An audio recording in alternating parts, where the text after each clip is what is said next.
DJ पे नाचता हूँ मैं हुसैनी दीवाना हूँ। इमाम हुसैन से पहले लोग शहीद नहीं हुए, इमाम हुसैन से भी पहले लोग शहीद हुए।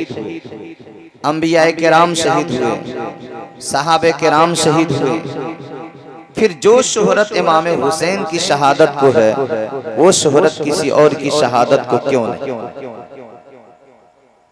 करबला की सरजमीन पर इमाम हुसैन की गर्दन कटी, भांजे भतीजे दोस्तों अहबाब की गर्दनें कटी।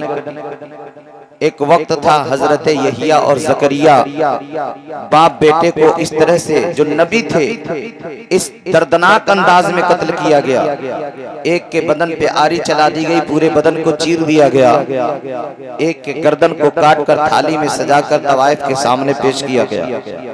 बहुत जबरदस्त शहादत हुई हजरत जकरिया और हजरत यहिया की। बहुत जबरदस्त शहादत हुई थी हजरत उस्मान गनी रदी अल्लाह ताला अन्हु की। 40 दिन तक जिनके घर का मुहासरा किया गया था, 40 दिन तक जिन पर पानी बंद था, वो उस्मान गनी रदी अल्लाह ताला अन्हु जिनकी शहादत हुई है तो ऐसे अंदाज में नहीं, कुरान की तिलावत कर रहे थे और उसी आलम में जालिमों ने आपके गर्दन पर खंजर मारा और आपका सर कुरान के ऊपर गिरा, आपका खून कुरान पर गिरा और उसी कुरान पर सर गिरते ही आपकी शहादत हो गई।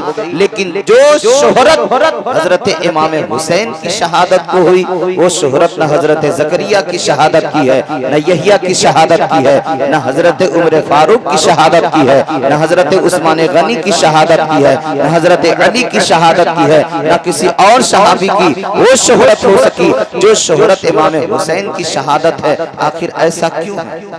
एक छोटी सी मैं मिसाल दे रहा हूँ, मुख्तसर सा मिसाल है आपके सामने। हजरत कारी सादिक रजा नेपाली साहब किबला है, ये रास्ते से जा रहे हैं और देखा एक बहुत बड़ा तालाब है, बड़ा गहरा तालाब है, लबालब पानी से वो तालाब भरा हुआ है और उस तालाब के किनारे कुछ छोटे छोटे बच्चे खेल रहे हैं। उन्हीं में एक बड़ा खूबसूरत लाजवाब बेमिसलो बेमिसाल बच्चा खेल रहा है, जिसका चेहरा लाजवाब है, जिसकी आवाज लाजवाब है, जिसकी आंखें लाजवाब है, जिसकी सूरत लाजवाब है, जिसकी सीरत लाजवाब है, जिसका बदन लाजवाब है, जिसकी इबादत लाजवाब है, जिसका सब कुछ लाजवाब है, वो बच्चा वही खेल रहा है।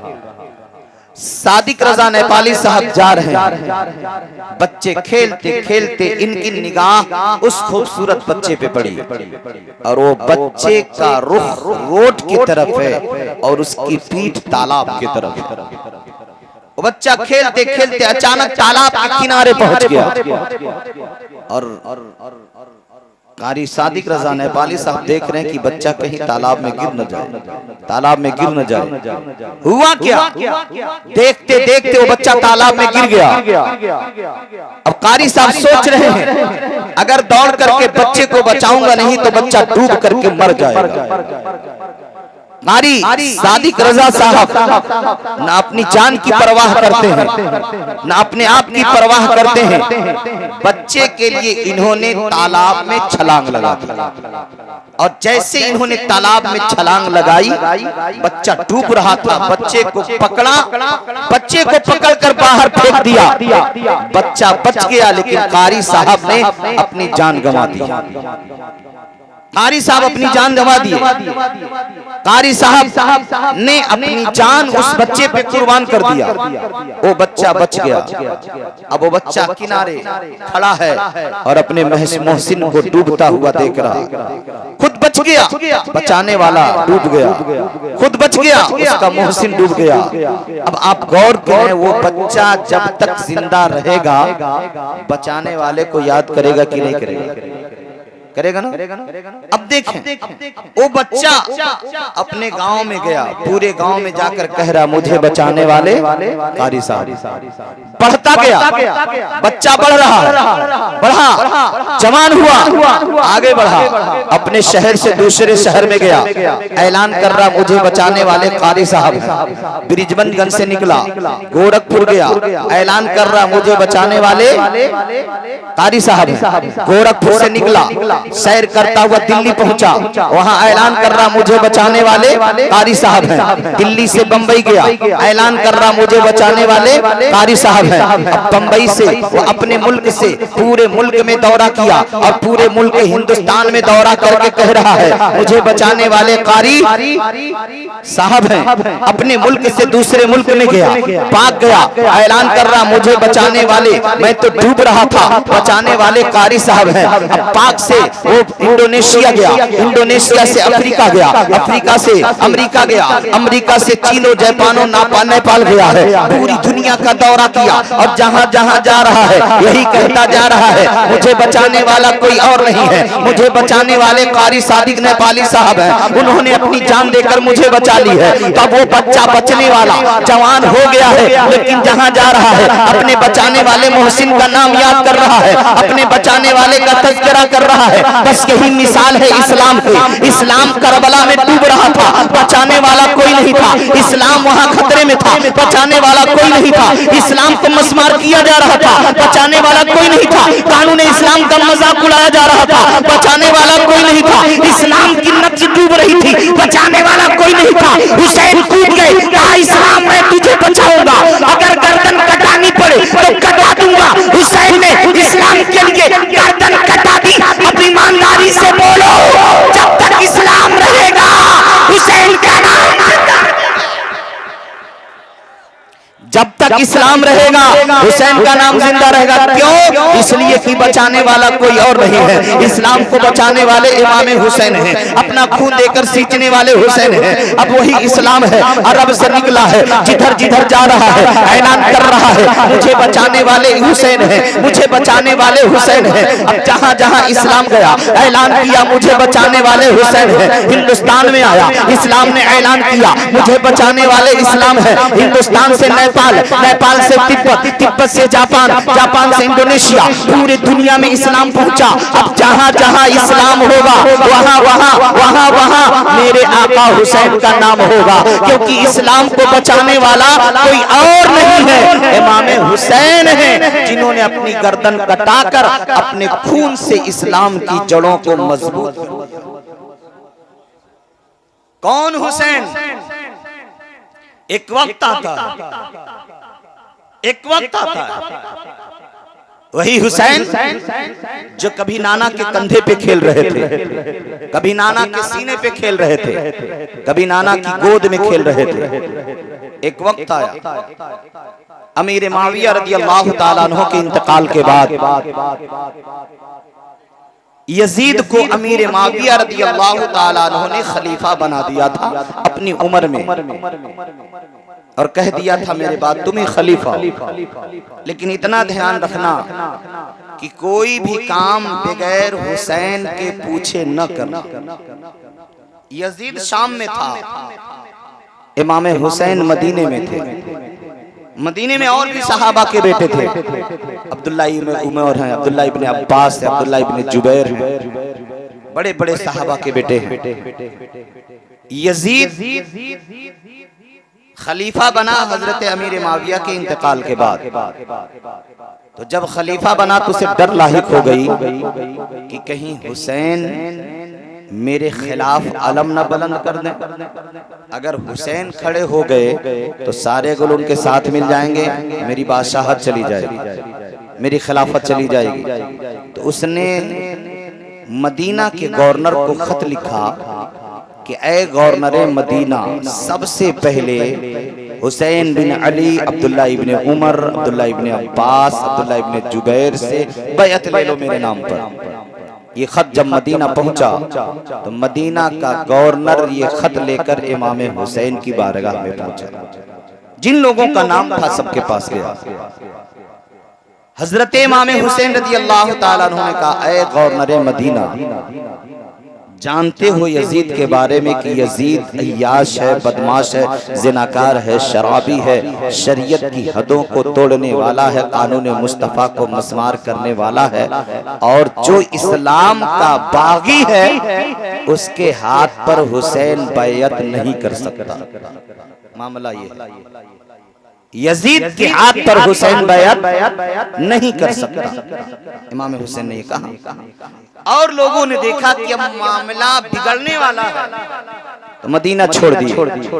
जैसे कि अब्दुल्ला इब्ने उमर मदीना छोड़ दिए, अब्दुल्ला इब्ने जुबैर मदीना छोड़ दिए, चले गए मक्का। इमाम हुसैन मदीना में रहे लेकिन इनकार पे इनकार करते रहे, हम यजीद के हाथ पर हाथ नहीं देंगे। और उधर कूफा में एक खलबली मची हुई थी, यजीद बन गया खलीफा। तो कूफा के लोगों ने इमाम हुसैन के पास खत लिखना शुरू किया, आका हुसैन आप मदीना से कूफा चले आए, हम यजीद को अपना खलीफा नहीं मानते हैं, हम यजीद के हाथ पे हाथ नहीं देंगे, आप आ जाएं, आपके हाथ में हाथ देंगे, आपके हाथ पे बैअत करेंगे, हम आपका साथ देंगे, हम यजीद का साथ नहीं देंगे। ये बात हुई। एक खत नहीं, सैकड़ों खुतूत हजरत इमाम हुसैन की बारगाह में आए। आखिरकार इमाम हुसैन सारे खुतूत को पाने के बाद मदीने के लोगों से कहते हैं हमें मदीने से जाना पड़ेगा।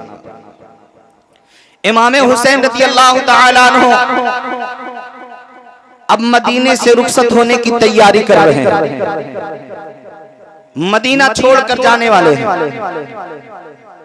मदीने वालों को भी पता नहीं है कि कल ही आका हुसैन जाने वाले हैं। इमाम हुसैन रज़ियल्लाहु ताला अन्हु रात का आलम है, अपने घर से निकलते हैं। हजरत ज़ैनब रज़ियल्लाहु ताला अन्हा जो इमाम हसन की बड़ी बहन है, उन्होंने कहा भाई हुसैन कहाँ जा रहे हैं? इमाम हुसैन ने कहा मदीने से जुदाई का वक्त आ गया है, मैंने सोचा नाना जान को आखिरी सलाम कराएं।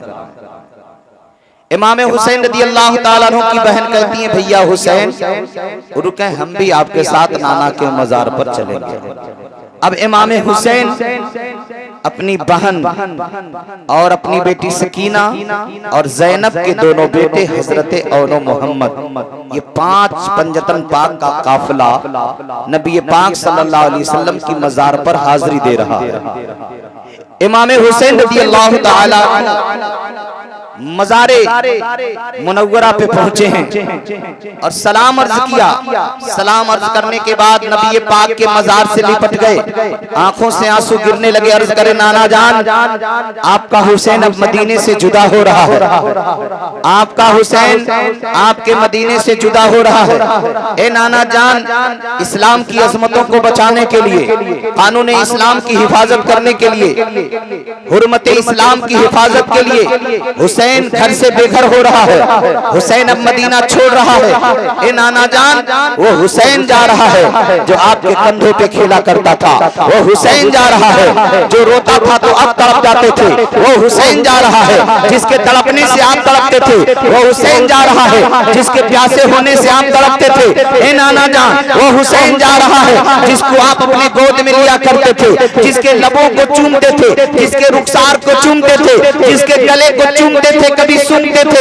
ए नाना जान जिसके सर पे मोहब्बत भरा हाथ आप फेरते थे, ए नाना जान वो हुसैन अब आपसे जुदा हो रहा है। ए नाना जान आखिरी सलाम नवासे का ले ले, सुबह मैं मदीने से रुखसत हो जाऊंगा। और इमाम हुसैन मज़ार मुक़द्दस को पकड़ पकड़ कर रो रहे हैं, तड़प तड़प कर रो रहे हैं। ए नाना अब हुसैन जुदा हो रहा है, ए नाना मैं मदीने से जा रहा हूँ। ए लोगों कौन मदीना है? अल्लाहु अकबर। जिस मदीने की ज़ियारत के लिए फरिश्ते लाइन लगाए रहते हैं, एक फरिश्ता एक बार आ जाता है तो दोबारा उसे आने का मौका नहीं मिलता है। वो मदीने मुनव्वरा है, वो रोज़े रसूल है जहां पर अलविदाई सलाम देने के लिए नबी का नवासा इमाम हुसैन पहुंचे हुए हैं। अर्ज कर रहे हैं नाना अब मैं जुदा हो रहा हूं।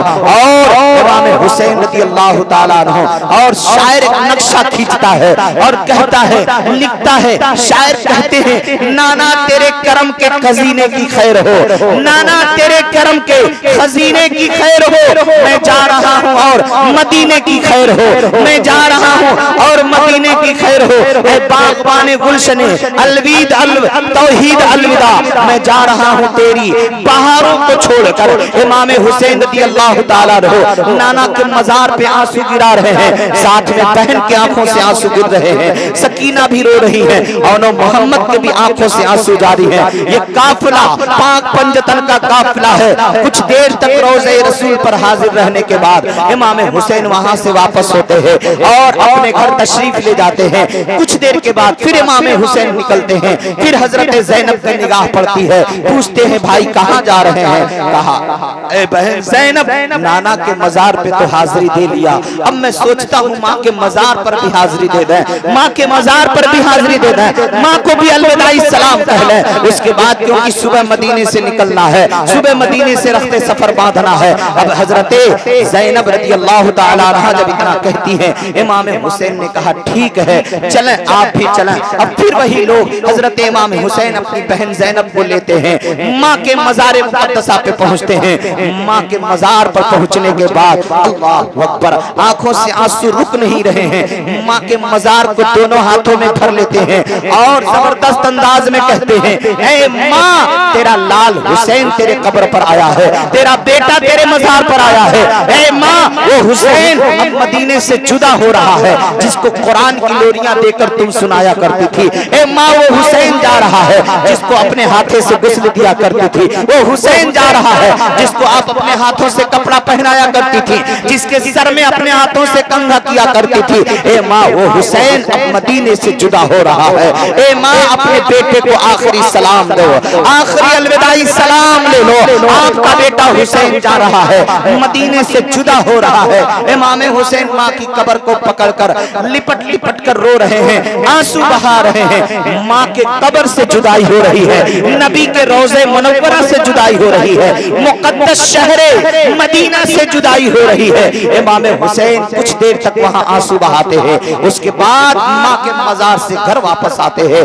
रात इसी तरह गुजरती है, सुबह की जब पोप फूटती है, सुबह की सफेदी नमूदार होती है। हजरत इमाम हुसैन रज़ी अल्लाह तआला अन्हु सब सामान बांध चुके हैं, तैयारी मुकम्मल हो चुकी है, सवारियों पे लाद दिया गया है। अब जब सुबह होती है, मदीने वाले देखते हैं घबरा गए, नबी का नवासा तो तैयार हो चुका है, पूरे मदीने के लोग अपने घरों से निकल गए हैं और इमाम हुसैन के कदमों को पकड़ पकड़ कर रो रहे हैं, आका हुसैन मदीना से न जाएं, हमें छोड़कर न जाएं। आपको पता है कूफा वाले गद्दार होते हैं, कहीं आपके साथ गद्दारी न कर दें। प्यारे आका न जाएं, मेरे आका न जाएं, आप यहीं पे रहें या मदीना छोड़ करके न जाएं। प्यारे आका इमाम हुसैन रज़ी अल्लाह तआला अन्हु फरमाते हैं, ये मशीयत इज़्ज़ती है, ये अल्लाह और उसके रसूल की मर्जी है, मुझे मदीना छोड़ना ही पड़ेगा।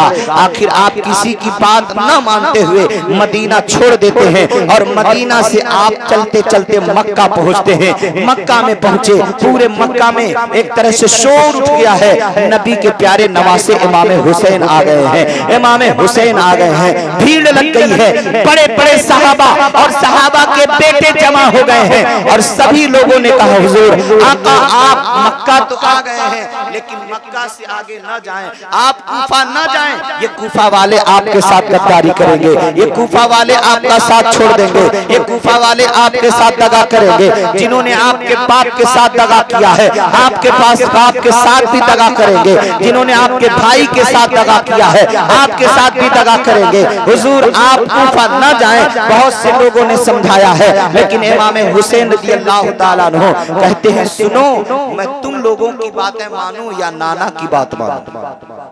कहा हुआ क्या?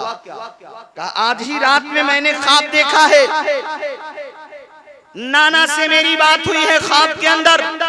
लोगों ने पूछा क्या बात हुई है? इमाम हुसैन ने कहा वो बातें मेरे और मेरे नाना के दरमियान राज की बातें हैं, उन बातों को मैं नहीं बताऊंगा, बस मुझे कूफा जाना। तो लोगों ने समझाया एक काम करें, आपको कूफा जाना ही है तो आप पहले अपने किसी करीबी को भेज दें ताकि वहां के हालात से आगाही हो जाए कि कूफा वाले आपके साथ हैं कि नहीं।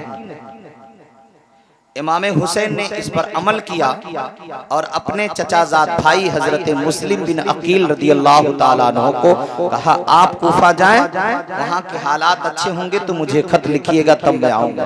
आप मक्के में ठहर गए और आपके भाई हजरत मुस्लिम रदियल्लाहु ताला अन्हु अपने बच्चों के साथ मक्का से निकले और कूफा पहुंचे। जब कूफा पहुंचे तो थोड़ी ही देर में पूरे कूफा में शोर हो गया है। इमाम हुसैन ने अपना नायब भेजा है, मुस्लिम बिन अकील को भेजा है। अब लोग चौक इकट्ठा होने लगे हैं, भीड़ लग गई है। 12,000 लोग आपके हाथ पर बैअत कर लिए हुसैन के नाम की। 12,000 लोग आपके हाथ पर बैअत कर लिए। और फिर इमाम मुस्लिम तबलीग करने लगे, कूफा में अपनी बात फैलाने लगे। हाल ये हुआ 18,000 लोगों ने आपके हाथ पर बैअत कर ली। 18,000 लोग जब आपके हाथ पर बैअत किए और धीरे धीरे लोगों की तादाद बढ़ती जा रही है, तो कूफा में जो यजीद के हामी थे, यजीद के चाहने वाले थे, उन लोगों ने खत लिखा। उन लोगों ने खत लिखा मुल्क शाम यजीद के पास, ए यजीद, यहाँ मामला बड़ा गड़बड़ हो गया है। हुसैन के भाई मुस्लिम इब्ने अकील आ गए हैं और कूफा के सारे लोग धीरे धीरे उनके हाथ पर बैअत कर रहे हैं। 18,000 से ज्यादा लोगों ने इमाम हुसैन के नाम पर मुस्लिम बिन अकील के हाथ पर बैअत कर ली है। ए यजीद, कुछ करो वरना यहाँ की हुकूमत तुम्हारे हाथ से चली जाएगी, और यही की नहीं बल्कि पूरे अरब की हुकूमत तुम्हारे हाथ से चली जाएगी। ये खत जब यजीद को मिला तो गुस्से में आग बगोला हो गया और फौरन एक खत लिखा बसरा के हाकिम के पास, जहाँ का हाकिम इब्ने ज़ियाद था। यजीद ने खत लिखा, ऐ बसरा के हाकिम Ibn Ziyad, Ubaida Ibn Ziyad, फौरन तुम बसरा से निकलो और बसरा की भी हुकूमत संभालो और कूफा जाओ, वहाँ जो गवर्नर है उसको माजूल करो और उसको माजूल करके उसकी जगह तुम गवर्नर बन जाओ और लोगों को धमकाओ, जो भी हुसैन का साथ दे उसे कत्ल कर दो, उसके घर को तोड़ दो, ना माने उनके बीवी बच्चों को भी कत्ल कर दो, किसी को मत छोड़ो, लेकिन हुसैन के नाम पर किसी आदमी को बैअत नहीं करनी चाहिए। जब ये खत बसरा पहुंचा इब्ने ज़ियाद के पास, तो इब्ने ज़ियाद फौरन लश्कर तैयार किया, अपना एक नायब अपने भाई को बसरा में रखा और खुद उस रास्ते से आया जो रास्ता मदीने से आता है। जो रास्ता मदीने से आता है उस रास्ते से इब्ने ज़ियाद आया है। और जब इब्ने ज़ियाद कूफा में दाखिल हुआ है, और कूफा में दाखिल होते ही जब इब्ने ज़ियाद कूफा में दाखिल हुआ तो लोग समझे कि हुसैन आ गए, इब्ने अली आ गए, रसूल के नवासे आ गए। चारों तरफ से आवाज बुलंद हो गई, मरहबा मरहबा, नबी के नवासे आ गए हैं, नबी के नवासे आ गए, हुसैन इब्ने अली आ गए हैं। लेकिन उन्हें क्या पता था हुसैन नहीं है बल्कि कोई और आया हुआ है। अल्लाह अकबर। जब इब्ने ज़ियाद शहर में दाखिल हुआ है तो चेहरे पे नकाब डाला हुआ था। लोग सलाम करते हैं तो धीरे से जवाब देकर आगे बढ़ता चला जा रहा है। लोग इसलिए मुगालते में पड़ गए, इसलिए धोखा खा गए कि आने वाला किसी और रास्ते से नहीं, उस रास्ते से आया जो रास्ता मदीने से आता है। अब उस रास्ते से आए लोग गलती में हो गए, धोखा खा गए, मुगालते में पड़ गए। लेकिन जब कसरे इमारत के पास पहुंचा है, दारुल हुकूमत के पास पहुंचा है, तो एक बूढ़े सहाबी ने देख कर कहा, ओ कूफा वालों, अब तुम्हारी खैर नहीं है। ये इब्ने अली नहीं है, ये हुसैन नहीं है, ये नबी के नवासे नहीं है, ये कोई और है, ये तो इब्ने ज़ियाद है, ये इब्ने मरजाना है। ए कूफा वालों, अब तुम्हारी खैर नहीं है, ये इब्ने ज़ियाद आया हुआ है, ये हुसैन बिन अली नहीं है। इब्ने ज़ियाद सीधे दारुल हुकूमत में दाखिल हुआ और गवर्नर को यजीद का खत दिया, कहा देखो यहाँ का गवर्नर मुझे बनाया गया है। जैसे अब गवर्नरी संभाला तो उसका पहला ऐलान हुआ कि जो भी मुस्लिम के साथ देगा या मुस्लिम को अपने घर में रखेगा उसकी खैर नहीं है। ऐ कूफा वालों, तुम्हारी खैरियत यही है। अब पूरे कूफा में ऐलान किया जा रहा है कि जो भी मुस्लिम का साथ देगा उससे खैर नहीं है, जो मुस्लिम को अपने घर में रखेगा उसे कत्ल कर दिया जाएगा। अल मुख्तसर ये है, मुख्तसर शार्ट में ये है कि इब्ने ज़ियाद के इस ऐलान से जो मुस्लिम के साथ थे वो सारे लोग इमाम मुस्लिम का साथ छोड़ दिए। वक्त यहाँ तक आ पहुंचा, इमाम मुस्लिम को कत्ल कर दिया गया, उनके बच्चों को शहीद कर दिया गया। और कत्ल होने से पहले इमाम मुस्लिम ने खत लिख दिया था, ऐ मेरे भाई कई हजार लोग मेरे हाथ पर आपके नाम की बैत कर चुके हैं, आप आ जाएं। वो खत इमाम हुसैन को मिल गया और इमाम हुसैन ने एक आदमी को खत लिख कर कि भाई मैं इतने दिनों में कूफा पहुंच जाऊंगा, ये लिख करके इमाम हुसैन ने एक और आदमी को कूफा भेज दिया। उधर खत मिला, इधर इमाम मुस्लिम की शहादत हो गई और उधर इमाम हुसैन ने अपने एक खास आदमी को भेजा कूफा, जो कूफा आने के बाद जासूस ने पकड़ लिया।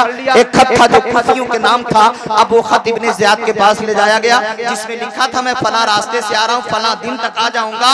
इधर जो खत लेकर गए थे इब्ने ज़ियाद उनको भी पकड़ा और उन्हें भी कत्ल करा दिया और फौरन हुर से इब्ने ज़ियाद ने कहा लश्कर लो, फला रास्ते पे चले जाओ। हुसैन जिस रास्ते से आ रहे हैं, हुसैन जिस रास्ते से आ रहे हैं वो रास्ता रोक लेना, हुसैन को कूफा ना आने देना।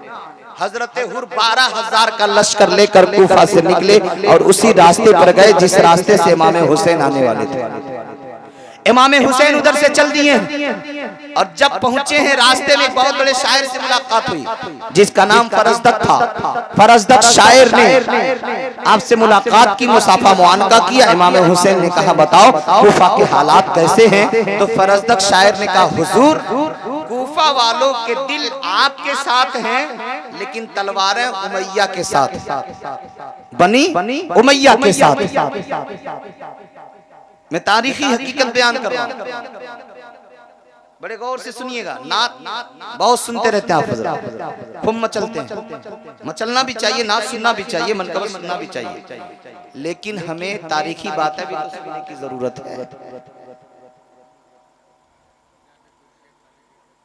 देखिए कुर्सी खाली, आज का मुसलमान नौजवान सुधरेगा नहीं, कभी नहीं सुधर सकते।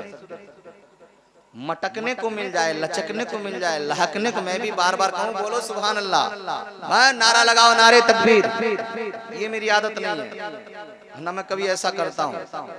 जिसको सुनना रहता है सुने, जिसको न सुनना रहता है चला, कोई दिक्कत नहीं, मुझको कोई प्रॉब्लम नहीं। लेकिन अफसोस होता है कौम मुस्लिम के बच्चों पर, ये बच्चे मुस्तकबिल के लिए क्या करेंगे और क्या बनेंगे यही अफसोस है।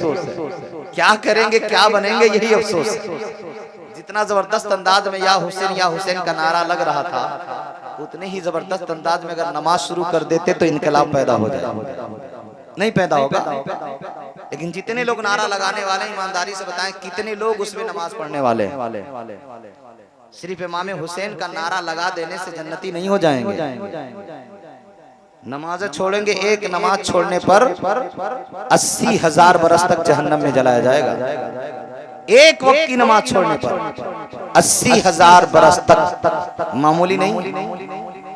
और सहाबे किराम तो उस आदमी को काफिर ही समझते थे जो नमाज नहीं पढ़ता था। सहाबा उसको काफिर ही समझते थे जो नमाज नहीं पढ़ता था।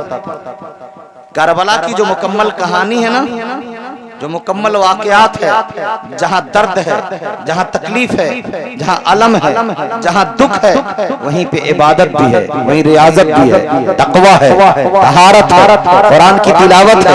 हर आदमी सुनता है लेकिन अमल कितना होता है? अमल कितना होता है? मैं क्या बयान कर रहा हूँ? इमाम हुसैन का तज़किरा ही तो कर। नात में क्या हो रहा है? कुछ और बयान किया जा रहा है। मनकबत में क्या पढ़ा जाता है? कुछ और बयान किया जाता है। बार बार हम कहें मैं हुसैनी दीवाना हूँ, बस यही कहता हूँ, यही कहता हूँ बस। सिर्फ मैं हुसैनी दीवाना हूँ। वाह क्या मजा मिल गया, इतना कह दिया मैं हुसैनी दीवाना हूँ, लेकिन न अंग अंग से, न किसी रोंगटे से, न किसी जाविये से, न किसी एंगल से हुसैनी दीवाना नजर नहीं आता। मैं हुसैनी दीवाना हूँ, नमाज को नहीं पढ़ता, मैं हुसैनी दीवाना हूँ, दाढ़ी मुंडाता हूँ, मैं हुसैनी दीवाना हूँ, गाना सुनता हूँ, मैं हुसैनी दीवाना हूँ, एक भी फिल्म देखना बंद नहीं करता, मैं हुसैनी दीवाना हूँ, जबान से गाली देता हूँ, मैं हुसैनी दीवाना हूँ। आंखों से जिना करता हूँ, मैं हुसैनी दीवाना हूँ। मेले में जाता हूँ, आंखें फाड़ फाड़ के देता हूँ, मैं हुसैनी दीवाना। है ना? गलत बोल रहा हूँ? अफसोस होता है यार, ताज्जुब होता है। डीजे पे नाचते हैं ना, अरे वाह, ये भी कहना चाहिए ना, डीजे पे नाचता हूँ, मैं हुसैनी दीवाना हूँ। खूब नाचता हूँ, इतना नाचो कि शैतान भी शर्मा जाए और शैतान भी भाग जाए और शैतान कहे कि मुझसे आगे तो ये मुसलमान का बच्चा निकल चुका। समझना, जब शैतान हावी होता है तो फिर ये बच्चा नहीं समझता मैं क्या कर रहा हूं। हमें इसकी कोई परवाह नहीं रहती है कि हमें कोई प्रोग्राम में बुलाए या ना बुलाए, इसकी कोई परवाह नहीं। ये तो हमारे अजहर खान साहब की मोहब्बत है, उन्होंने फोन किया, मौलाना शकील साहब फला तारीख में हमारे यहाँ प्रोग्राम है, आ जाइए। अफसोस ये होता है इमाम हुसैन रज़ियल्लाहु ताला अन्हु जब ज़ाहिर जी हशम में पहुंचे हैं, तब आपको पता चला कि मेरे भाई मुस्लिम को कत्ल कर दिया गया, उनके बच्चे को इब्राहिम और मोहम्मद को कत्ल कर दिया गया, इब्राहिम और मोहम्मद को कत्ल कर दिया गया। इमाम हुसैन ज़ाहिर जी हशम में पहुंचे हैं और जब वहां से आगे बढ़े हैं, कुछ देर आगे बढ़े हैं, कुछ दूर आगे बढ़े हैं, तो आपको हजरत हुर रज़ियल्लाहु ताला अन्हु का काफिला मिल गया। और जब उनका काफिला मिला है, और जब उनका काफिला मिला, हजरत हुर आए हैं, रास्ते में मुलाकात किए हैं और कहा, मेरे आका हुसैन, मेरे आका हुसैन, मेरे आका हुसैन, आप यहाँ क्यों आ गए हैं? यजीद ने ऐसा ऐसा हुक्म दिया है, मदीने कूफा का गवर्नर बदल चुका है, इब्ने ज़ियाद आ चुका है, उसने मुझे ये लश्कर लेकर भेजा है कि आप जाएं और जाकर के हुसैन का रास्ता रोक है। लेकिन इमाम हुसैन रुक नहीं रहे हैं, चलते जा रहे हैं, चलते जा रहे हैं, चलते जा रहे हैं, चलते जा रहे हैं। आप 12,000 का लश्कर सामने है, लेकिन हुर की हिम्मत नहीं हो रही है कि आकर के खड़े हो जाए। नहीं, आप आगे नहीं जा सकते, नहीं, आप आगे नहीं जा सकते। इमाम हुसैन है, आगे बढ़ते जा रहे हैं, लेकिन 12,000 का लश्कर आपको रोक नहीं पा रहा है। इमाम हुसैन आगे बढ़ते गए, आगे बढ़ते गए, आखिर जब बढ़ते बढ़ते वो 12,000 का लश्कर भी आपके साथ चल रहा है। इमाम हुसैन भी अपने हमनमाओं के साथ आ रहे हैं। आते आते इमाम हुसैन रज़ियल्लाहु ताला अन्हु आगे बढ़ते गए हैं, आगे बढ़ते गए हैं, एक जगह एक बहुत बड़े मैदान में पहुंचे हैं। जब उस मैदान में इमाम हुसैन पहुंचे हैं और पहुंचने के बाद आप रुकते हैं, रुकने के बाद इमाम हुसैन ने कहा, ऐ लोगों बताओ इस वादी का नाम क्या है, इस मैदान का नाम क्या है? तो जो बूढ़े लोग थे, जो जानते थे, उन्होंने कहा, आका हुसैन, इसी वादी को नैनवा की वादी कहा जाता है, इसी वादी को तफ की वादी कहा जाता है, इसी वादी को वादी करबला कहा जाता है। इमाम हुसैन ने कहा, बस करो, यही वो जगह है जिसके बारे में हमारे नबी ने हमें बशारत दी थी, यही वो जगह है जंगे सिफ़ीन के वक्त मेरे अब्बा अली ने बताया था कि करबला की सरजमीन पर मेरा हुसैन आएगा और यहाँ पे कजावे रखे जाएंगे, यहाँ पे खेमा डाला जाएगा, यहाँ पे कत्ल किए जाएंगे, यहाँ पे जंग होगी, यहाँ पे लड़ाई होगी। सब मेरे बाप ने बता दिया था, लिहाजा यहीं ठहर जाओ, इसके आगे अब हमें जाना नहीं है, इसके आगे अब हमें निकलना नहीं है, इसके आगे अब जाना नहीं है। यही जगह है जिसकी बशारत मुस्तफा जाने रहमत ने दी है, इसी वही वो जगह है जिसकी बशारत हमारे नाना ने दी है, हमारे अब्बा अली ने दी है। इमाम हुसैन वही रुक गए हैं और हजरत हुर अपने लश्कर का भी पड़ा वही डाल देते हैं। इमाम अली मकाम अपने कुंबे का, अपने लोगों का वही खेमा नस्ब करते हैं, रुक जाते हैं। 2 मुहर्रम का दिन है, इमाम हुसैन आए हुए हैं। इधर इब्ने ज़ियाद ने एक और सिपाही को भेजा है, एक और सिपाही सालार को भेजा जिसका नाम इब्ने साद था। अब इब्ने साद को यह गवर्नर ने कहा, इब्ने ज़ियाद ने कहा, तुम भी अपने साथ कुछ लश्करी लेकर के जाओ। इब्ने ज़ियाद अब 10,000 का लश्कर लेकर के वो भी करबला में आ जाता है, कुल 22,000 का लश्कर इकट्ठा हो जाता है। अब नबी पाक सल्लल्लाहु अलैहि वसल्लम के नवासे ने अपनी 3 बात रखी थी, उन 3 बात को कूफा भी पहुंचाया गया। लेकिन हुआ ये इमाम हुसैन ने जो भी शर्त रखी थी, एक भी शर्त को कबूल नहीं किया गया, एक भी शर्त को नहीं माना गया, एक भी शर्त को कबूल नहीं किया गया है। अब 10वीं मुहर्रम का दिन आ गया है, इमाम हुसैन को आवाज दी जा रही है, ए हुसैन या तो बैत के लिए तैयार हो जाओ, ये लड़ने के लिए तैयार हो जाओ, या तो लड़ने के लिए तैयार हो जाओ, या यजीद के नाम पर बैत कर लो। इमाम हुसैन रज़ी अल्लाह तआला अन्हु है, यजीद के नाम को सुनते ही कहते हैं, ए जालिमो, मैं यजीद के हाथ पर बैत नहीं कर सकता, मैं उसके हाथ पे हाथ नहीं दे सकता।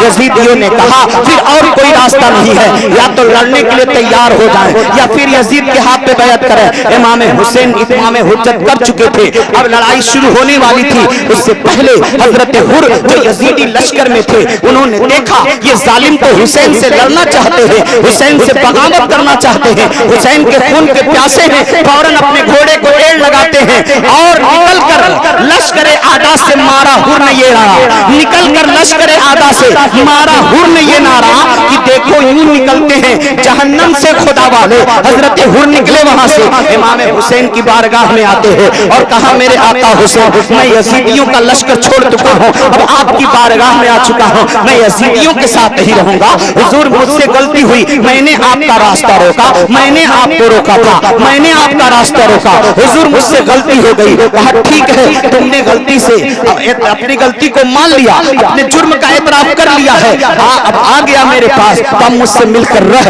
हजरत हुर ने कहा हुजूर मैं अपनी गलतियों से तौबा कर चुका हूं, क्या मेरी तौबा कबूल होगी? इमाम हुसैन ने क्या क्यों नहीं, अल्लाह ताला हर तौबा करने वाले की तौबा को कबूल करता है। तो हुर ने कहा हुजूर जब मेरी तौबा कबूल हो सकती है और आप भी मुझसे राजी हो चुके हैं, तो मेरे आका हुसैन एक कर्म और कर दे। कहा क्या? अब सबसे पहले मैंने आपका रास्ता रोका है, तो मुझको ही सबसे पहले मैदान में भी जाने दे। इमाम हुसैन ने कहा ठीक है। हजरत हुर मैदान में गए, जंग शुरू हो रही है, जंग शुरू हो रही है, लड़ते लड़ते हजरत हुर शहीद हो गए हैं, जमीन पर गिरे।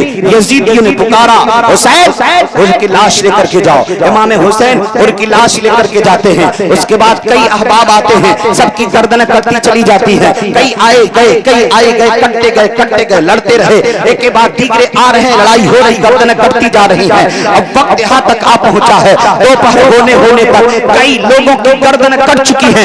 इतने में हजरत सकीना रज़ी अल्लाह ताला अन्हा रोती हुई हजरत अब्बास अलमदार के पास जाती है और कहती है चचा आपके होते हुए हम बच्चियां प्यास के मारे तड़प रही हैं, आपके होते हुए हमें प्यास के मारे तड़प रहे हैं, आपके होते हुए हमारे होठ खुश्क हैं, हमारी ज़बानें खुश्क हैं। चचा कई दिन हो गए हल्क के नीचे पानी नहीं उतरा, चचा आपके होते हुए क्या हम बच्चे प्यास के मारे तड़प कर मर जाएंगे? चचा हमारे लिए पानी लाओ ना। हजरत अब्बास अलमदार रज़ी अल्लाह ताला अन्हु फौरन कहते हैं बेटी सकीना परेशान न हो, मैं पानी लेकर के आऊंगा, मैं जाऊंगा पानी लेकर के आऊंगा। हजरत अब्बास अलमदार वहां से उठते हैं, सीधे इमाम हुसैन की बारगाह में गए हैं और इमाम हुसैन के पास जाकर कहते हैं भैया हुसैन मैं प्यास को बर्दाश्त कर सकता हूँ, आप बर्दाश्त कर सकते हो, लेकिन सकीना प्यास के मारे तड़प रही है, छोटे बच्चे प्यास के मारे तड़प रहे हैं, मुझे मैदान में जाने दें, पानी लाने दें। इमाम हुसैन ने पहले इनकार किया, कहा नहीं आपको कैसे जाने दूंगा, कहा नहीं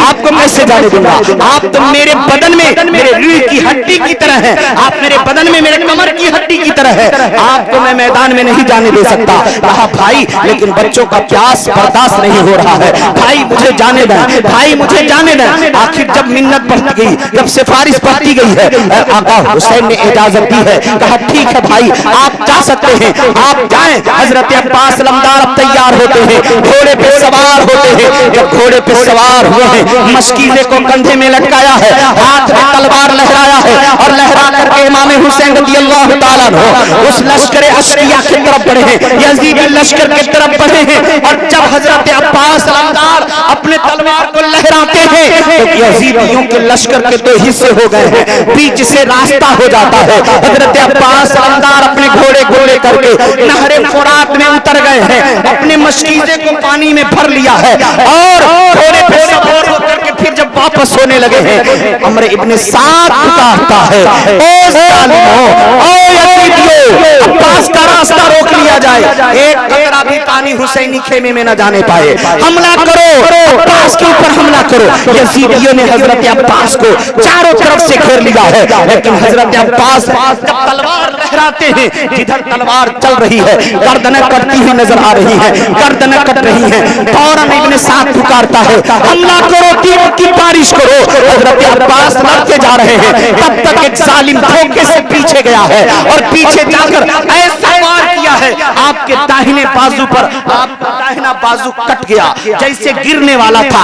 आपने मशकीजे को पकड़ा है, बाजू कट कर लटक गया है, मशकीजे को बाएं हाथ में पकड़ा है। फिर जालिम ने धोखे से पीछे से बाएं हाथ पर दीवार किया, आपने फौरन अपने गर्दन को झुकाया है, मशकीजे को अपने दांत से पकड़ लिया है।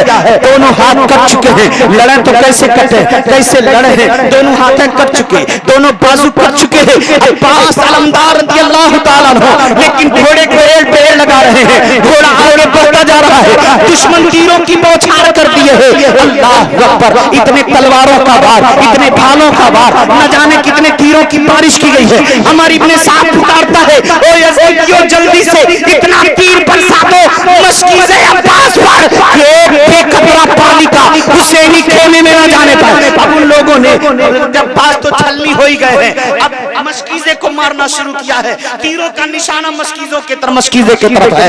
इतने तीर बरसाए गए मशकीज़े पर, मशकीज़े के अंदर जितने पानी है सारा पानी जमीन पर गिर गया है। इधर हजरत अब्बास जख्मों की ताब न ला करके जमीन पर गिरने लगे हैं, और जैसे जमीन पर गिरते हैं पुकारते हैं, या अखी अदरिकनी, या अखी अदरिकनी, या अखी अदरिकनी। ऐ मेरे भाई मुझे संभालो, ऐ मेरे भाई मुझे संभालो, ऐ मेरे भाई मुझे संभालो। अल्लाह अकबर। आज कुछ नादान कहते हैं कि करबला की कहानी झूठी कहानी है, कुछ मुफ्ती अपने आप को कहते हैं कि मुकम्मल झूठी कहानी है, 90% इसमें गलतियां हैं, खराबियां हैं। मैं कहना चाहता हूं, अब तक देवबंदी बोलते थे, अब सुन्नी मौलवी भी बोलता है, अब तक यजीद के हामी बोलते थे, अब सुन्नी मौलवी बोलता है। क्या हो गया इन यजीदियों को, क्या हो गया है इन उलमा को जो कहते हैं कि करबला की 90% जो उलमा बयान करते हैं गलत है? क्या वो मुफ्ती जलालुद्दीन अमजदी से बड़े मुहक्किक हो चुके हैं? क्या वो अल्लामा नईमुद्दीन मुरादाबादी मुफस्सिर कुरान से बड़े मुहक्किक हो चुके हैं? क्या वो अल्लामा हसन आला हजरत के भाई से बड़े मुहक्किक हो चुके हैं? नहीं, इन लोगों को थोड़ी शोहरत क्या मिल गई है, अनाप शनाप कुछ भी पक रहे हैं, लेकिन करबला अपने अंदर एक जबरदस्त अंदाज लिए हुए है, जबरदस्त दर्द है करबला में, गम है करबला में, दुख है करबला में, कई गर्दनें कट रही हैं, कई सीने टुकड़े हो रहे हैं करबला की सरजमीन पर। हजरत अब्बास अलमदार रज़ियल्लाहु ताला अन्हु घोड़े से गिर रहे हैं, पुकार है, मेरे भाई मुझे बचाओ, मेरे भाई मुझे संभालो। इमाम हुसैन दौड़ कर आते हैं, जब तक आते हैं हजरत अब्बास जमीन पे गिर चुके हैं, और गिरते ही आपके बदन से रूह निकल जाती है। ये करबला है, ये करबला है। हक बात बोली जाए तो कुछ नौजवानों को बड़ा बुरा लगता है, जैसे नौजवान कुर्सी फेंक करके भाग रहा है, लग रहा है कि उसके ऊपर मुकम्मल शैतान सवार हो चुका है। ये हाल है मुसलमान के बच्चों का। मुसलमान के बच्चे का हाल तो ये होना चाहिए, उसका दिल गाने में या डिस्को डांस में नहीं, उसका दिल अल्लाह की याद में लगना चाहिए, उसका दिल अल्लाह के पाक दरबार में लगना चाहिए। मुसलमान के बच्चों का हाल ये होना चाहिए, जब रास्ते से चले तो देखने वाला गुंडा मवाली ना कहे, बल्कि हकीकत में देखने वाला जब देखे तो हमारा नौजवान इस हाल में होना चाहिए, देखने वाला अपना सीना ठोक कर कह चुके, हाँ हाँ ये जो रास्ते से जा रहा ये कोई और नहीं है, ये पक्का हुसैनी, ये पक्का हुसैनी जा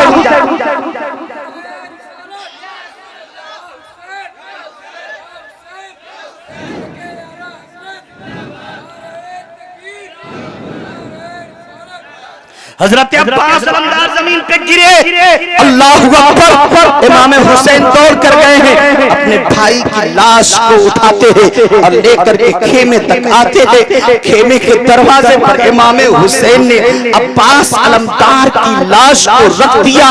खेमे में आवाज गूंजती है, अब्बास की लाश खेमे पर। हजरत सकीना दौड़ आती है, आने के बाद अपने चचा अब्बास से लिपट जाती है। ए चचा, ए चचा, अब मैं आपसे पानी नहीं मांगूंगी। ए प्यारे चचा, अब सकीना आपसे पानी नहीं मांगेगी। ए चचा बोलते क्यों नहीं, ए चचा बोलते क्यों नहीं, ए चचा पानी सकीना नहीं मांगेगी, अब सकीना आपसे पानी का सवाल नहीं करेगी। ए चचा बोल दो, एक बार बोल दो, अल्लाह की कसम जान चली जाएगी लेकिन पानी की फरमाइश सकीना नहीं करेगी। अल्लाह अकबर। हजरत सकीना तड़प तड़प के रो रही है।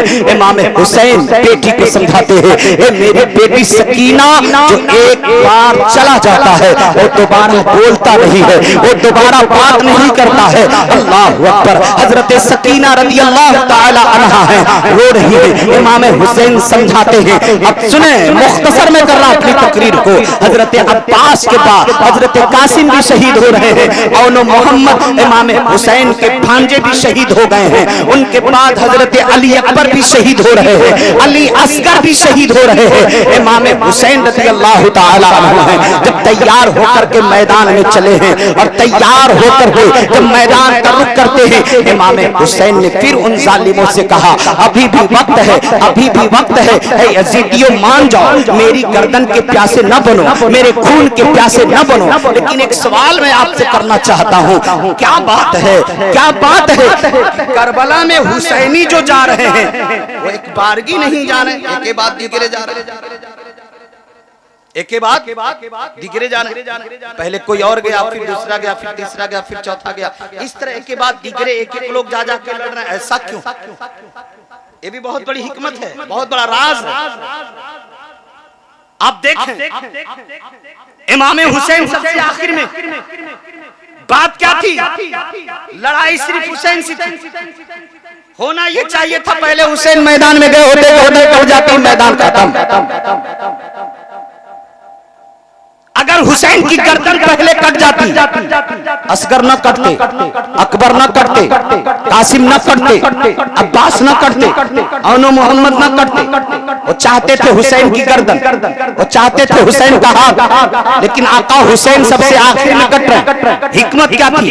पहले दोस्तों अहबाब गए, फिर आपके भतीजे बेटे गए, भांजे गए, आपके लगते जिगर गए। ऐसा क्यों?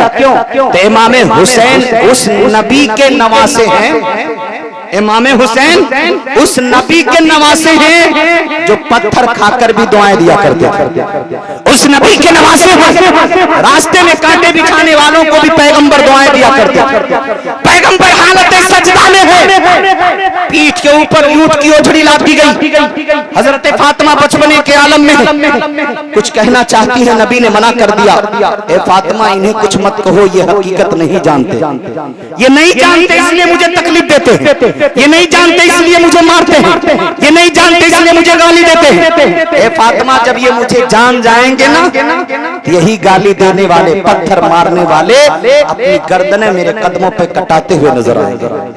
तो हुसैन उस नबी के नवासे जो मार खाने के बाद भी दुआ देता, जो पत्थरों खाने के बाद भी दुआएं दिया, जो अपने दुश्मनों को हमेशा दुआएं दिया है। तो हुसैन कब चाहेंगे कि नबी के उम्मती जहन्नमी बन जाएं? हुसैन कब चाहेंगे नबी के उम्मती जहन्नम के ईंधन बन जाएं? हुसैन रुक रुक करके एक एक को भेज रहे थे, ए यजीदियों, अगर तुम रुक जाते हो, हुर को कत्ल करने के बाद रुक जाते हो, तो हुसैन तुम्हें माफ कर देगा। अगर कासिम को कत्ल करने के बाद मान जाते हो, हुसैन कासिम के कातिलों को माफ कर देगा। ए यजीदियों, अगर तुम अब्बास के कत्ल के बाद रुक जाते हो, हुसैन अब्बास के कातिलों को माफ कर देगा। ए जालिमों, अगर अली असगर के कत्ल के बाद तुम रुक जाते हो, हुसैन अली असगर के कातिलों को माफ कर देगा। ए यजीदियों, अगर तुम अली असगर को कत्ल करने के बाद मान जाते हो, तो हुसैन सबके कातिलों को माफ कर देगा। हुसैन इंतजार कर रहे थे, अगर ये मान जाते हैं तो हुसैन असगर के भी कातिल को माफ कर देगा, अकबर के भी कातिल को माफ कर देगा, सबके कातिलों को माफ कर देगा। हजरत इमाम हुसैन रुक रुक कर सबके आखिर में एक एक को भेजना इसलिए ताकि इमाम हुसैन के लिए कुछ रास्ता मिले, उन यजीदियों को बख्शवाने का जरिया मिल जाए। लेकिन इमाम हुसैन रज़ी अल्लाह ताला अन्हु रुके हुए हैं। सबसे आखिर में एक बात और मैं आपको बताते चलूं, हजरत अली असगर की शहादत हुई, हजरत अली अकबर की गर्दन कटी है, कासिम की गर्दन कटी है और अय्ज़ा अक़रबा की गर्दन कटी है। जितनी गर्दनें कट रहे हैं, इमाम हुसैन ने देखा ये सब गर्दनें कट रहे, अब भी मान जाए यजीदी तो खैर है। क्यों? कातिले अली असगर कातिले मोमिन है, कातिले अली अकबर कातिले मोमिन है, कातिले अली अकबर कातिले मोमिन है, कातिले अब्बास कातिले मोमिन है, कातिले औनो मोहम्मद कातिले मोमिन है, कातिले अब्बास अलमदार कातिले मोमिन है, कातिले हुर कातिले मोमिन है। करबला में जितनी हुसैन से पहले कट रही है वो सब मोमिन है, तो मोमिनों की गर्दनें कट रही है। कातिले मोमिन काफिर नहीं हो सकता। कातिले मोमिन, मैंने अगर हजरत की गर्दन काट दी ये हराम है, लेकिन इनके कत्ल करने से मैं काफिर नहीं हूँ। तो कातिले असगर कातिले मोमिन, कातिले अकबर कातिले मोमिन, कातिले अब्बास कातिले मोमिन। इमाम हुसैन कहते जालिमों, अब तक तो तुम लोग ने मोमिनों को कत्ल किया, लेकिन हुसैन के गर्दन तक मत आओ, क्योंकि हुसैन सिर्फ मोमिन ही नहीं, हुसैन दीन है दीन। अगर हुसैन को कत्ल करते हो तो दीन का कत्ल करना हुआ, और दीन का कत्ल करने वाला जन्नती नहीं हो सकता है, वो जहन्नमी होगा, वो जहन्नमी होगा। इमाम हुसैन रज़ियल्लाहु ताला अन्हु अब तलवार लेकर के मैदान में आ गए हैं। अब जब तलवार लहराते हैं, किसकी क्या मजाल है कि हुसैन के तलवार के मुकाबले में आए, किसकी क्या मजाल है हुसैन के तलवार के वार को रोके। आप तारीख पढ़ते भी होंगे, सुनते भी होंगे, जब तलवार हुसैन चली है ऐसा लग रहा था फातिमा का दूध हुसैन के हाथ में उतर आया है, ऐसा लग रहा था अली की ताकत हुसैन के हाथ में आ गई है, ऐसा लग रहा था अली का पावर हुसैन के हाथ में आ गया है, ऐसा लग रहा था सिद्दीक की सदाकत हुसैन के हाथ में आ गई है, ऐसा लग रहा था उमर की अदालत हुसैन के हाथ में आ गई है, ऐसा लग रहा था उस्मान की सखावत हुसैन के हाथ में आ गया है, ऐसा लग रहा था अली की शुजाअत हुसैन के हाथ में आ गई है। जब तलवार चली है तो तलवार रुकने का नाम नहीं ले रहा है। मैं कहना चाहता हूँ जिस तलवार को अली असगर की शहादत न रोक सकी, जिस तलवार को अली अकबर की शहादत न रोक सकी, जिस तलवार को अब्बास के बाजू कटे हुए न रोक सके, जिस तलवार को कासिम की जवानी न रोक सकी, सब कट गए, लेकिन तलवार हुसैन रुकने का नाम नहीं ले रहा है, रुकने का नाम नहीं ले रहा है। चलता गया, हाथ चारों तरफ लहरा रहे हैं, तलवार से गर्दनें कट रही है। किसकी मजाल जो हुसैन के मुकाबले में आए, लेकिन जिस तलवार को हुसैन का गला न रोक सका, जिस तलवार को अली अकबर की जवानी न रोक सकी, जिस तलवार को कासिम की शहादत न रोक सकी, जिस तलवार को अब्बास सलामदार के बाजू न रोक सके, एक आया है और तलवार अपने आप रुक गई है। एक आया है, उस तलवार की हरकत बंद हो गई है। आखिर वो कौन सा वक्त है, इतनी गर्दनें पे गर्दनें कटी है, लेकिन हुसैन की तलवार रुकी नहीं है। आखिर कौन सा वक्त है, क्या ऐसा मामला आया है कि हुसैन की तलवार रुक गई है? जब लड़ते लड़ते दुश्मनों की गर्दनें काटते जा रहे हैं, तो इमाम हुसैन जब उस लम्हे में पहुंचे हैं, अकेले तनहा हुसैन की तलवार काफी थी 22,000 को काटने के लिए, लेकिन बात क्या थी, चलते चलते तलवार रुकी क्यों? तो तारीख ये बताती है तलवार चलते चलते रुकी इसलिए, हरकत कम हुई इसलिए, जैसे मस्जिदों में अजान बुलंद हुई थी, नमाज का वक्त आया था, तो हुसैन ने अपनी तलवार की हरकत को रोक लिया था। और तलवार की हरकत को रोकना था कि पेशानी में तीर आकर लगा है, सीने में आकर के भाला लगा है, कई जख्म इमाम हुसैन के पास आए हैं, और उस वक्त जब घोड़े से नीचे गिरे हैं तो दुनिया ने देखा है, दुनिया जानती है हुसैन जब तक घोड़े ऊपर है, हालते कयाम में है, घोड़े से नीचे आ रहे हैं, हालते रुकू में है, और जब जमीन पर आए हैं हालते सजदा में चले गए। ये बताएं आप हजरात, बड़ी तारीखें बयान होती है, बड़ी तकरीरें इमाम हुसैन पर होती है, लेकिन ये बताएं किसी ने आज तक इसके अलावा बताया है कि हुसैन ने सजदे में सर रखा उसके बाद गर्दन कटी? तभी तो गर्दन कटी, जानते ना आप लोग, सर सजदे में रखे तभी ना तलवार चलाई गई। हम कहते हैं जब सीने पे मरदूद सवार था तब गर्दन काट दिया होता, लेकिन सजदे का इंतजार क्यों? सजदे का इंतजार क्यों?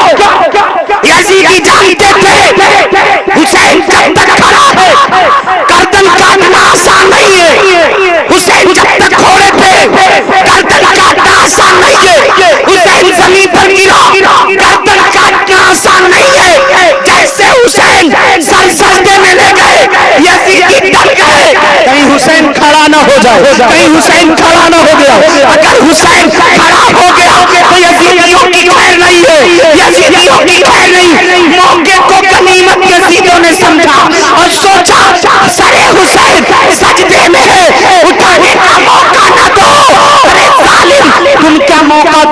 हुसैन ने खुद ही मौका नहीं दिया, आका हुसैन ने खुद ही मौका नहीं दिया। हुसैन तो चाहते थे मेरी गर्दन कटे, हालत सजदा में कटे, ताकि कयामत तक मुझसे प्यार करने वाला, मुझसे मोहब्बत रखने वाला जब मेरी दास्तान पढ़े या सुने उस तक ये पैगाम जाए, जिस आका हुसैन की याद में बैठे हैं उसने जब गर्दन कटाई तो खोले पे नहीं, जमीन पर नहीं, बल्कि पेशानी को सजदे में रख करके अपनी गर्दन कटाई है, ताकि कयामत तक मुसलमान का बच्चा ये पैगाम ले ले, औलाद कटे तो कट जाए, बेटा कटे तो कट जाए, अपनी गर्दन कटे कट जाए, लेकिन इस्लाम न कटने पाए, इस्लाम न कटने पाए। हुसैन गर्दन कटाकर पैगाम दे दिए, कुछ भी हो जाए लेकिन ऐ मुसलमानों तुम्हारी नमाज कज़ा नहीं।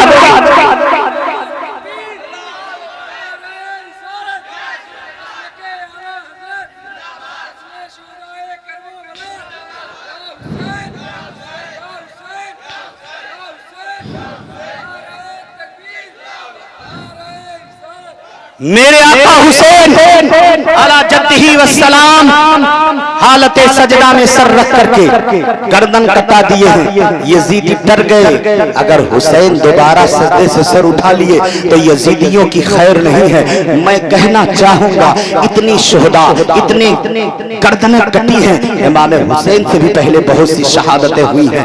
लोग कहते हैं करबला में क्या है, करबला में क्या नहीं है यार। आप देखना चाहो मोहब्बत की निगाह से देखो, आदम की आदमियत तुम्हें करबला में मिलेगी, नूह की नजाबत तुम्हें करबला में मिलेगी, इब्राहिम की खुल्लत तुम्हें करबला में मिलेगी, हजरत इस्माइल का ज़िब्ह एसार तुम्हें करबला में मिलेगा, यूसुफ का जमाल करबला में मिलेगा, सल्तनत सुलेमान तुम्हें करबला में मिलेगी। आगे बढ़कर देखो रहने दाऊदी तुम्हें करबला में मिलेगी। करबला में है क्या नहीं, यहिया की जरिया वज़ारी तुम्हें करबला में मिलेगी, ज़करिया की शहादत तुम्हें करबला में मिलेगी। और आगे बढ़कर कहो ना मूसा का जलाल तुम्हें करबला में मिलेगा, ईसा का जमाल तुम्हें करबला में मिलेगा, मोहम्मदुर रसूलुल्लाह की सदाए वहदानियत तुम्हें करबला में मिलेगी, सिद्दीक की सदाकत तुम्हें करबला में मिलेगी, उमर की अदालत तुम्हें करबला में मिलेगी, उस्मान की सखावत तुम्हें करबला में मिलेगी, अली की शुजाअत तुम्हें करबला में मिलेगी, बिलाल की इमामत तुम्हें करबला में मिलेगी। इन सबको समेट दो एक हुसैन बनकर के ओ प्यारे आका हुसैन है। अल्लाह अकबर, सर सजदे में दे दिया। उसके बाद जानते हैं जालिमों ने क्या किया।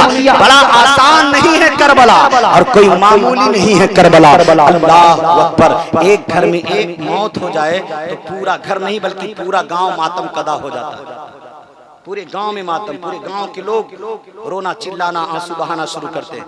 और यहाँ तो इमाम हुसैन के सामने बेटा भांजा भतीजा दोस्तों अहबाब सब कुछ कट गए, यहाँ तक कि खुद की गर्दन कटा दिए। उस वक्त जो औरतें बची थी उनके दिल पर क्या गुजरा होगा, जो बच्चियां थी उनके दिल पर क्या गुजरा होगा, आबिद बीमार के दिल पर क्या गुजरा होगा। उन जालिमों ने जब वो घिनौना काम किया, वो गंदा काम किया, इमाम हुसैन रज़ियल्लाहु ताला अन्हु की गर्दन काटने के बाद सर को उठाया होगा, गर्दन यहां से कटा और गर्दन के अंदर से एक छेद, जो पाइप जो नाली हमारे पेट में गया। और जब इमाम हुसैन के सर को उठाया गया होगा काटने के बाद, लोग आसानी से कह दिया जाता है भाले के नोक पर, लेकिन कभी उस दर्द और उस लम्हे को याद करें। सर को उठाकर और जब इमाम हुसैन के गले के उस अंदर जब भाला डाला होगा, नबी को तकलीफ नहीं हुई होगी, अली को तकलीफ नहीं हुई होगी, फातिमा रज़ियल्लाहु अन्हा को तकलीफ नहीं हुई होगी। अरे भाला पड़ा कहाँ, भाला वहां पड़ा है जिस जगह को मुस्तफा चूमा चूमते थे।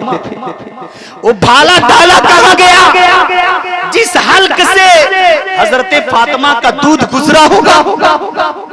भाला डाला कहाँ गया, जिस जबान को हुसैन ने चाटा था, चूमा था, चूसा था, और चूसने के बाद जो ठंडक पहुंची होगी उसी गले से तो नीचे उतरी थी।